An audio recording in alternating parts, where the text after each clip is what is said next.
नमस्कार। आज हमारे पास विश्लेषण के लिए एक बहुत ही दिलचस्प कहानी है। इसका टाइटल है राहुल और शर्मा आंटी का प्रेम क्रीड़ाक्रम। हाँ, और जैसा कि नाम से ही थोड़ा अंदाजा लग रहा है, ये एक एरोटिक फिक्शन है। बिल्कुल, कहानी बहुत सीधी है। एक 28 साल का लड़का है राहुल और उसकी 42 साल की पड़ोसन शर्मा आंटी। और उनके बीच पनपते शारीरिक रिश्ते। तो आज हम यही समझने की कोशिश करेंगे कि इस तरह की कहानी काम कैसे करती है। मतलब वो कौन सी छोटी छोटी बातें हैं, कौन से तरीके इस्तेमाल करती है, जिससे खिड़की से डाली गई नजर रोज की आदत में बदल जाती है। सही कहा। हम यहाँ जज करने के लिए नहीं है, बस इसके पुर्जे खोलकर देखना चाहते हैं कि इसके अंदर क्या है। तो चलिए शुरू से शुरू करते हैं, कहानी की शुरुआत से। कहानी खुलते ही हमें किरदारों से मिलवाया जाता है। राहुल 28 साल का और फिर शर्मा आंटी 42 साल की। पर उनके बारे में जो बताया गया है वो गौर करने लायक है। ना, उम्र के अलावा सब कुछ उनके शरीर के बारे में ही है। गोरी त्वचा, भरी हुई छाती, गोल मटोल कूल है और पतली कमर। और इसके ठीक बाद एक लाइन आती है जो बहुत कुछ कह जाती है। वो अकेली रहती हैं। एग्जैक्टली। बस कहानी शुरू होने से पहले ही मतलब माहौल सेट कर दिया गया है। यहाँ कोई इमोशनल बैकग्राउंड नहीं है, कोई गहरी बातें नहीं, फोकस एकदम साफ है। शारीरिक आकर्षण और अकेली रहती हैं वाली लाइन एक तरह से एक संभावना का दरवाजा खोल देती है।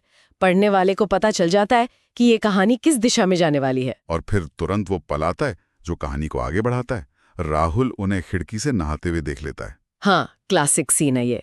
कहानी में लिखा है, पानी उनकी छाती पर बह रहा था, मेरा दिल धड़क गया। ये जो किसी को छिपकर देखने वाला मोमेंट है, इससे एक टेंशन और उम्मीद दोनों एक साथ पैदा होती हैं। बिल्कुल, ये सीन पूरी कहानी का टोन सेट कर देता है। अब सवाल ये नहीं है कि कुछ होगा या नहीं, अब सवाल सिर्फ ये है कि कब होगा और कैसे होगा। और जवाब के लिए ज्यादा इंतजार नहीं करना पड़ता। नहीं, बिल्कुल नहीं। पहली मुलाकात होती है रसोई में। बाहर बारिश हो रही है, शर्मा आंटी साड़ी में हैं और उनका पल्लू सरका हुआ है। माहौल पूरा तैयार है। और फिर राहुल पहला कदम बढ़ाता है। वो पीछे से जाकर उनकी कमर पर हाथ रखता है। यहाँ पर उनकी प्रतिक्रिया सब कुछ कह देती है। कहानी कहती है वो सिहरी लेकिन रुकी। ये कमाल का मोमेंट है। ये एक तरह की आप कह सकते हैं खामोश रजामंदी है। हाँ, उन्होंने कुछ कहा नहीं, लेकिन उनका वहां खड़े रहना ही राहुल के लिए ग्रीन सिग्नल है। बिल्कुल, बिना एक शब्द कहे सब कुछ तय हो गया। और इसी सिग्नल से राहुल की हिम्मत और बढ़ जाती है। वो दोनों हाथों से उनकी छाती दबाता है। अब वो कुछ बोलती हैं। हाँ, पर जो बोलती हैं वो बहुत दिलचस्प है।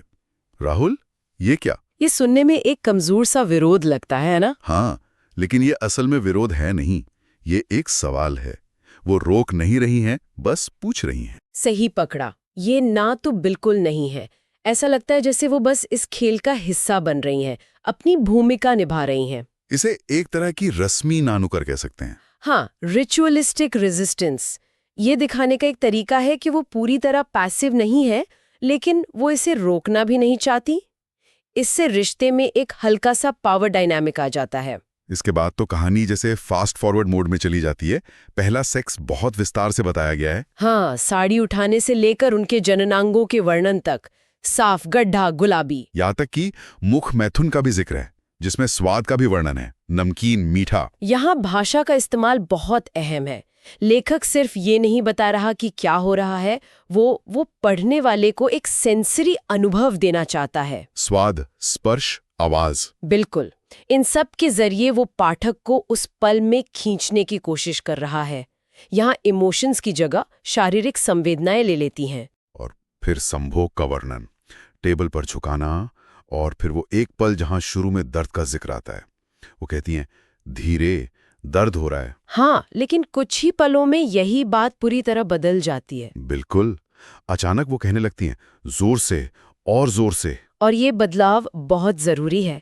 ये दिखाता है कि कंट्रोल अब कैसे शिफ्ट हो रहा है। शुरू में राहुल के हाथ में था, लेकिन जैसे ही शर्मा आंटी को मजा आने लगता है, वो एक्टिव हो जाती हैं। वो एक पैसिव पार्टनर से एक एक्टिव पार्टनर बन जाती हैं। वो बता रही हैं कि उसे क्या चाहिए। सही कहा। तो पहली ही मुलाकात में रिश्ता इतनी तेजी से आगे बढ़ गया। अब सवाल यह है कि कहानी यहां से आगे कैसे बढ़ेगी। जब सब कुछ पहली बार में ही हो गया है, तो आगे क्या? अच्छा सवाल है, और कहानी इसका जवाब देती है नए नए प्रयोगों से। हाँ, अगले ही दिन राहुल के घर पर वो सीधे सीधे गुदा मैथुन का प्रस्ताव रखता है। फिर से वही बात, कोई झिझक नहीं, कोई लंबी चौड़ी बातचीत नहीं। सीधा प्रस्ताव। और शर्मा आंटी का रिएक्शन, वो शर्माई लेकिन सहमति दी। ये दिखाता है कि उनके बीच अब एक कंफर्ट लेवल बन चुका है। शर्माना तो स्वाभाविक है, लेकिन मान जाना दिखाता है कि वो अब इस रिश्ते में और गहराई से उतरने को तैयार हैं। वो राहुल पर भरोसा करने लगी हैं। इस एक्ट का वर्णन भी काफी डिटेल में है। शुरू में मुश्किल होती है, दर्द होता है, टाइट था, वो चीखी। हाँ, लेकिन यहाँ पर राहुल का किरदार दिलचस्प हो जाता है, क्योंकि वो रुक जाता है। वो जबरदस्ती नहीं करता। नहीं, वो उन्हें रिलैक्स करने में मदद करता है।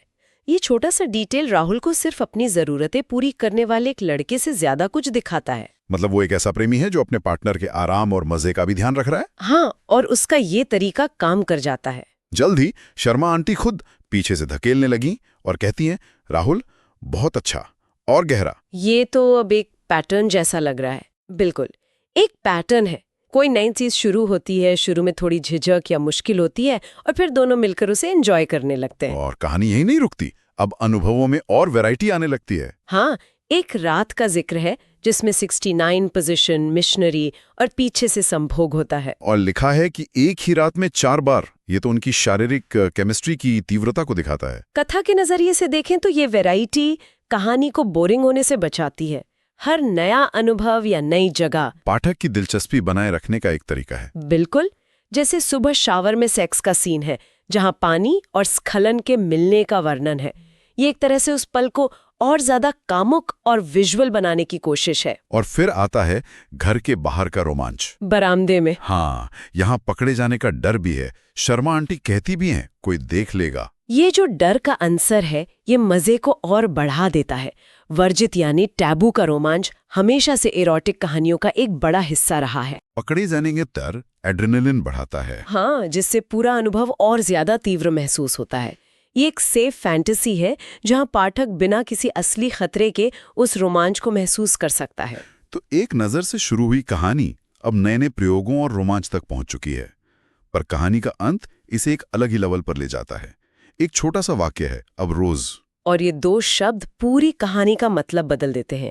ये अब कोई 1-2 बार की मुलाकात की कहानी नहीं रही, ये एक रूटीन बन गया है, उनकी जिंदगी का एक हिस्सा। हाँ, अब रोज का मतलब है कि ये कोई तूफान नहीं था जो आके चला गया, ये अब उनकी रोज की हकीकत है। एक और शारीरिक डिटेल भी दी गई है, उनका गड्ढा अब भी टाइट लगता है, पीछे से आसानी से होता है। ये बहुत ही प्रैक्टिकल बात है। हाँ, और ये इस रिश्ते की नियमितता पर और जोर देती है। ये बताती है कि समय के साथ उनके शरीर एक दूसरे के आदी हो गए हैं। ये इस पूरी फैंटेसी को एक रियलिस्टिक टच देने की कोशिश है। अब आते हैं कहानी के बिल्कुल अंत पर, जहां हमें शर्मा आंटी का नजरिया पता चलता है। उनकी आखिरी लाइन है, राहुल, तूने मुझे फिर से जवान कर दिया। ये लाइन कितनी जरूरी है? ये बहुत बहुत जरूरी लाइन है। अब तक हम पूरी कहानी राहुल की आंखों से देख रहे थे। शर्मा आंटी एक तरह से उसकी इच्छा का ऑब्जेक्ट थी। सही। लेकिन ये एक लाइन हमें बताती है कि इस रिश्ते का उनके लिए क्या मतलब है। ये सिर्फ सेक्स नहीं है, ये उनके लिए एक तरह का पुनर्जन्म है। वाह, ये तो पूरी कहानी को एक नया आयाम दे देता है। बिल्कुल, ये उन्हें सिर्फ एक शरीर होने से बचाकर एक ऐसा इंसान बनाती है जिसे इस रिश्ते से कुछ सार्थक मिल रहा है। और फिर लेखक यानी राहुल का आखिरी विचार, कहानी एक सवाल और जवाब पर खत्म होती है। मजा असीम। मतलब कोई पछतावा नहीं, कोई सवाल नहीं, कोई कंफ्यूजन नहीं, बस मजा।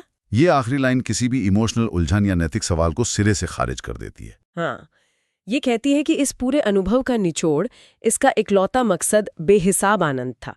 कहानी ने जो वादा शुरू में किया था वो अंत तक उसी पर टिकी रहती है। तो अगर हम आज की इस पूरी बातचीत को समेटे तो हमने देखा कि ये कहानी बहुत ही, कह सकते हैं कि चतुराई से बनाई गई है। हाँ, ये एक नज़र से शुरू होती है, पहली मुलाकात में तेजी से आगे बढ़ती है, फिर नए नए तरीकों और जगहों से दिलचस्पी बनाए रखती है, और अंत में इसे एक रोज की आदत बना देती है। और भाषा का इस्तेमाल बहुत सीधा और शारीरिक है। बिल्कुल, इमोशंस को ज्यादा जगह नहीं दी गई क्योंकि फोकस पूरी तरह से शारीरिक संतुष्टि पर है। ये सब समझने के बाद एक सवाल मन में आता है जिस पर हमारे श्रोता भी सोच सकते हैं। जी। सोचने वाली बात यह है कि इस तरह की कहानियां जो पूरी तरह से शारीरिक क्रियाओं और तुरंत मिलने वाली संतुष्टि पर केंद्रित होती हैं, पाठकों को इतना क्यों आकर्षित करती हैं? क्या ये असल जिंदगी की उलझनों से एक तरह का पलायन है? या किसी दबी हुई फैंटेसी को एक्सप्लोर करने का एक सुरक्षित तरीका? या फिर ये बस इंसान की इच्छाओं का एक सीधा और सरल चित्रण है, बिना किसी लाग लपेट के? इस पर सोचा जा सकता है।